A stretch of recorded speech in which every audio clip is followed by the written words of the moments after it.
வணக்கம். இன்றைக்கி நம்ம ஸ்பைசி மினி கொழுக்கட்டை பண்ணி என்ஜாய் பண்ண போகிறோம். நான் ஒரு கப்பு இட்லி அரிசியை எடுத்து 4 மணிக்கூர் ஊற வச்சுட்டு அதை நல்லா நைஸாட்டு பேஸ்டாட்ட அரைச்சி எடுத்து வச்சுருக்கேன். இது இட்லி அரிசி, ஒரு கப்பு இட்லி அரிசியை ஊற வச்சு நல்லா அரைச்சி எடுத்து வச்சுருக்கேன். இதுக்கு ஒரு 1/4 கப்பு தேங்காய், அப்புறம் தாளிக்கிறதுக்கு நல்லெண்ணெய், உப்பு. நல்லெண்ணெய் தான் வேணும்ல, நீங்கள் எந்த எண்ணெய் வேணாலும் எடுத்துக்கலாம். இதெல்லாம் தாளிக்கிறதுக்கு எடுத்து வச்சுருக்கேன். ஒரு பாதி வெங்காயம் நறுக்கி வச்சுருக்கேன். அப்புறம் உளுத்தம்பருப்பு, கொஞ்சம் சில்லி பவுடர், பூண்டு, அப்புறம் இது இட்லி மிளகாய் பொடி, இட்லி பொடி இருக்குல்ல அது, கடுகு, அப்புறம் ஜீரகம், கருவேப்பிலை. இதுதான் இதுக்கு தேவையானது. இதை இப்போ எப்படி பண்ணலான்னு பார்க்கலாம். இங்கே ஒரு பேன் வச்சுருக்கேன். இந்த பேனில் இங்கே அரைச்சி வச்சுருக்கோம்ல மாவு, அதை இதில் ஊற்றிக்கலாம். இதை ஊற்றிட்டு நல்லா வரட்டி எடுக்க போகிறோம். இது ஆல்ரெடி இதுக்கு முன்னாடி போட்ட பால் கொழுக்கட்டையில் பண்ணியிருக்கோம் இதே மாதிரி. ஸோ அதோட லிங்க்கும் நான் கீழே கொடுக்குறேன். இங்கே வேணுங்கிறவங்க அதை செக் பண்ணிக்கோங்க.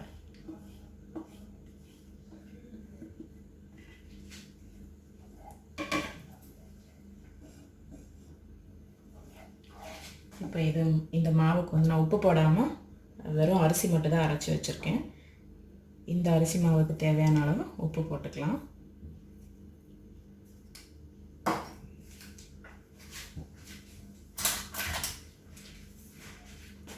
இது கூடவே கொஞ்சம் தேங்காய் போட்டுக்கலாம். தேங்காய் உங்களுக்கு எவ்வளோ வேணுமோ அவ்வளோ போட்டுக்கலாம். அப்புறமா இதோட கொஞ்சம் சில்லி பவுடர் போடுறேன். இது பசங்களுக்கு கொடுக்குறதா இருந்தால் சில்லி பவுடர் கொஞ்சம் குறைச்சி போட்டுக்கோங்க. இப்போ இது எல்லாத்தையும் நல்லா கைவிடாமல் நல்லா மிக்ஸ் பண்ணி இதை வரட்டி எடுக்க போகிறோம்.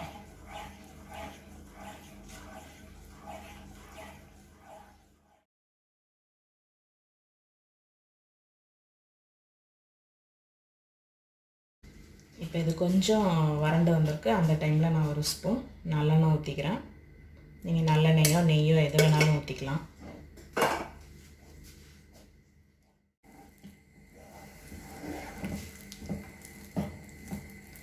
இது நம்ம ஊற்றின தண்ணி எல்லாமே நல்லா வற்றிடுச்சு. இந்த அளவுக்கு நீங்கள் நல்லா வரட்டி எடுத்துக்கணும். நார்மலாக நம்ம வரட்டி இடியாப்பம் வைப்போம்ல, அதே இது தான். இன்னும் நம்ம இடியாப்பத்துக்கு கொஞ்சம் இதுவாட்ட புளியறதுக்கு சௌரியமாட்டு கொஞ்சம் இது பண்ணுவேன். இது கூட கொஞ்சம் நேரம் வச்சு இந்த மாதிரி நல்லா கொழுக்கட்டை உருட்டுற பதத்துக்கு நல்லா எடுத்துக்கலாம். இப்போ இந்த அளவுக்கு நல்லா வரட்டி எடுத்துக்கோங்க. இப்போ நான் ஸ்டவ் ஆஃப் பண்ணிட்டேன். இது கொஞ்சம் ஆறுனதுக்கப்புறமா கையை வச்சு நல்லா பிசைஞ்சிட்டு குட்டி குட்டி உருண்டையாட்டு உருட்ட போகிறோம். இப்போ இந்த மாவு நல்லா ஆறிடுச்சு. இது இப்படி கையை வச்சு நல்லா மசிச்சு விட்டுக்கோங்க. லேஸ் சூடாக இருக்கும்போதே இப்படி நல்லா மசிச்சு விட்டுக்கோங்க.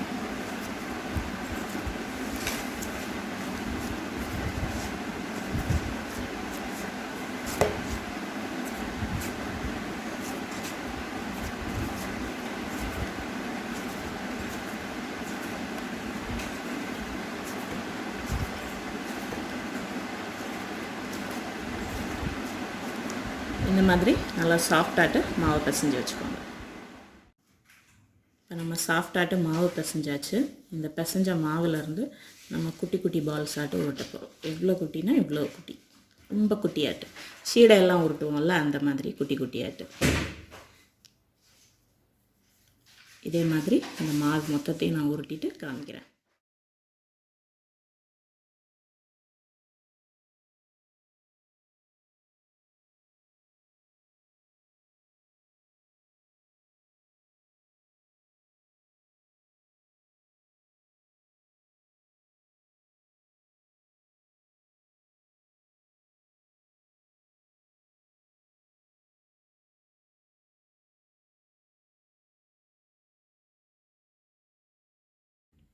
இப்போ நம்ம எல்லாத்தையும் சின்ன சின்ன பால்ஸ் ஆட்டு உருட்டி எடுத்துட்டோம். இதை இப்போ ஆவியில் ஸ்டீம் பண்ணி எடுக்க போகிறோம். இங்கே குக்கரில் தண்ணி சூடாகிறதுக்காக வச்சுருக்கேன். தண்ணி நல்லா கொதிக்கட்டும். நம்ம அதை இட்லி தட்டில் உருட்டி வச்ச பால்ஸை வச்சு நம்ம ஆவியில் வேக வச்சு அதை எடுத்துக்கலாம். நம்ம வந்து இட்லி தட்டில் வச்சு தான் வேக வைக்க போகிறோம். ஸோ கொஞ்சமாக எண்ணெய் ஊற்றிக்கலாம். இது வந்து ஒட்டாமல் வர்றதுக்காக இப்படி தட்டில் வந்து ப்ரஷ் பண்ணிக்கலாம்.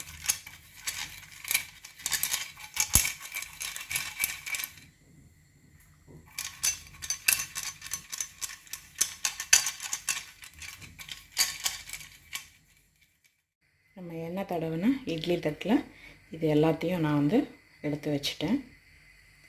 இப்போ இங்கே வந்து தண்ணியும் வந்து நல்லா சூடாகிடுச்சு. இப்போ இதை உள்ளே வச்சு மூடி போட்டுட்டு 8லேருந்து ஒரு 10 நிமிஷம் இது வெந்தால் போதும். ஆல்ரெடி இது வெந்தது தான், கொஞ்சம் வேகிறதுக்காக ஒரு 8லேருந்து 10 நிமிஷம் வரைக்கும் இதை மூடி வச்சு வேக வச்சு எடுத்துக்கலாம். இப்போ 10 நிமிஷம் ஆயிடுச்சு. நான் ஸ்டவ் ஆஃப் பண்ணிட்டேன். இப்போ நம்ம திறந்து பார்க்கலாம்.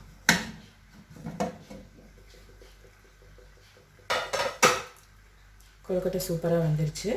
இப்போ இதை எடுத்து ஆற வச்சிடலாம்.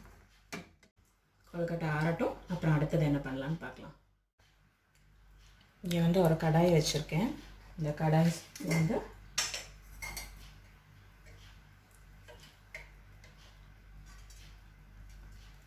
ஒரு 2 டேபிள் ஸ்பூன் வந்து நான் நல்லெண்ணெய் தான் எடுத்திருக்கேன். உங்களுக்கு என்ன எண்ணெய் வேணுமோ நீங்கள் அதை எடுத்துக்கலாம். எண்ணெய் கொஞ்சம் சூடாகட்டும். இப்போ எண்ணெய் வந்து நல்லா சூடாகிடுச்சு. இப்போ இதில் வந்து நம்ம ஒன்றா போட்டு தாளிச்சிக்கலாம். ஃபஸ்ட்டு கடுகு போட்டுக்கலாம்.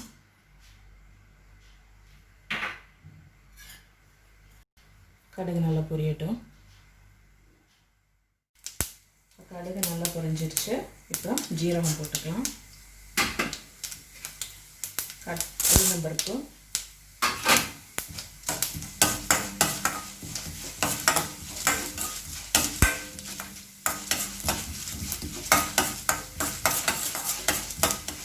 அதிலே வந்து கட் பண்ணி வச்சுருக்க பூண்டு,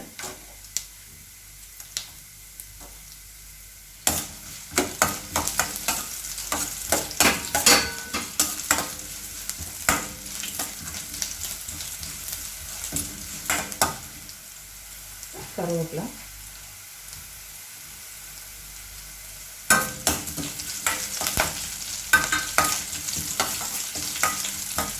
எல்லாமே கொஞ்சம் செவக்கட்டும். அது வரைக்கும் நல்லா வறுத்துக்கோங்க.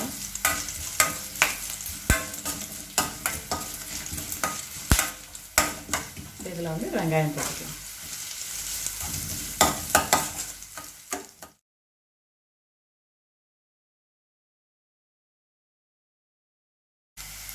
இப்போ வந்து இந்த வெங்காயத்துக்கு தேவையான அளவு உப்பு மட்டும் போட்டுக்கலாம். ஆல்ரெடி கொழுக்கட்டையில் உப்பு போட்டு தான் வேக வச்சு வச்சுருக்கோம். கொஞ்சமாக உப்பு போடுங்க. இட்லி பொடி வர போட போகிறோம், அதுலேயும் உப்பு இருக்கும். நல்லா மிக்ஸ் பண்ணி விட்டுக்கோங்க.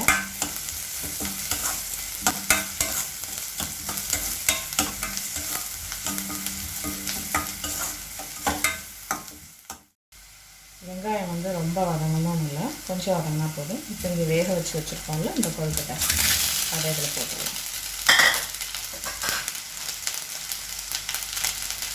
போட்டுட்டு இங்கே இட்லி பொடி வச்சுருக்கேன். இது உங்களுக்கு எவ்வளோ வேணுமோ உங்கள் டேஸ்ட்டுக்கு ஏற்ற மாதிரி குட்டியை குறைச்சி போட்டுக்கோங்க. நான் 2 ஸ்பூன் போட்டிருக்கேன்.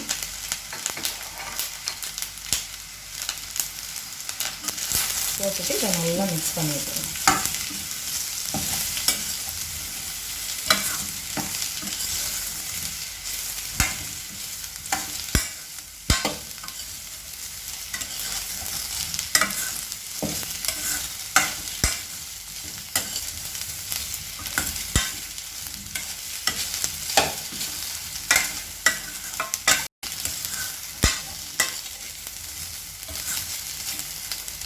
இது ஒரு 2 நிமிஷம் இதிலே வந்து இந்த மசாலா எல்லாம் நல்லா இதில் ஃப்ளேவர்லாம் இறங்கட்டும். ஒரு 2 நிமிஷம் இதில் வச்சுக்கலாம். இப்போ இது வந்து 2 நிமிஷம் நல்லா இந்த மசாலாவில் ஃப்ளேவர் எல்லாம் அந்த கொழுக்கட்டைக்குள்ளே இறங்கிடுச்சு. இப்போ வந்துட்டு ஒரே ஒரு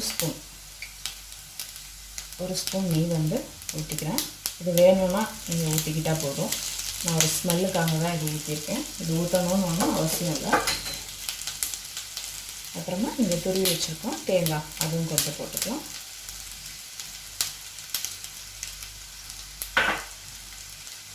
போட்டுட்டு இது எல்லாத்தையும் நல்லா மிக்ஸ் பண்ணி விட்டுட்டு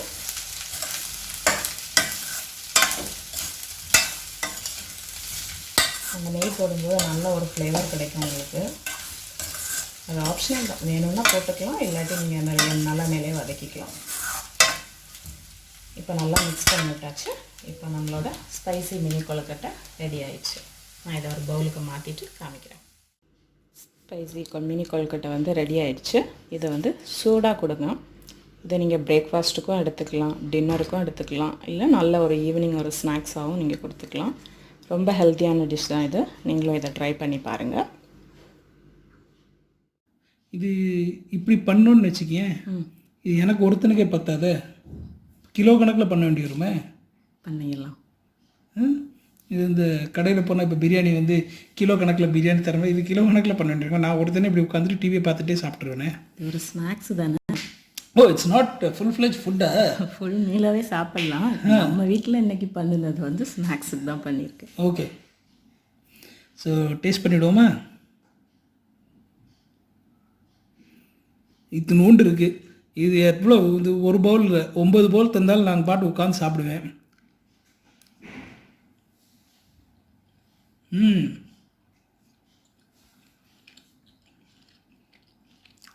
மசாலாலாம் நல்லா இறங்கிருக்கு, உப்பு இறங்கிருக்கு. மாவை கிண்டி பண்ணியா? வரட்டி பண்ணியிருக்காதா? இன்னும் கொஞ்சம் கூட உள்ளி எல்லாம் நல்லா எல்லாமே போட்டிருக்கேன். இதுக்கு மேலே வறுத்தாச்சுன்னா அது இதாகிடும், கொழுக்கட்டை ஹார்டாயிடும். கொழுக்கட்டை சாஃப்டாக இருக்குது. ட்ரை பண்ணி பாருங்கள். இதை ஸ்நாக்ஸாக தான் ட்ரை பண்ணி பார்க்க முடியும். நீங்கள் ஃபுல் மீலாக பண்ணோன்னா விடிய பண்ண வேண்டியதான். ஒரு டீ கூட காஃபி கூட ஒரு வித்தியாசமான ஸ்நாக் ஆட் யூஸ் பண்ணலாம்.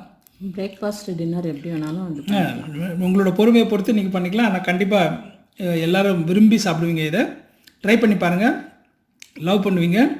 எங்கள் வீடியோஸை லைக் பண்ணுங்கள், எங்கள் வீடியோஸை ஷேர் பண்ணுங்கள், எங்கள் சேனலுக்கு சப்ஸ்கிரைப் பண்ணுங்கள். தேங்க்யூ ஃபார் வாட்சிங். இந்த வீடியோ எங்களோட 100வது ரெசிபி வீடியோ.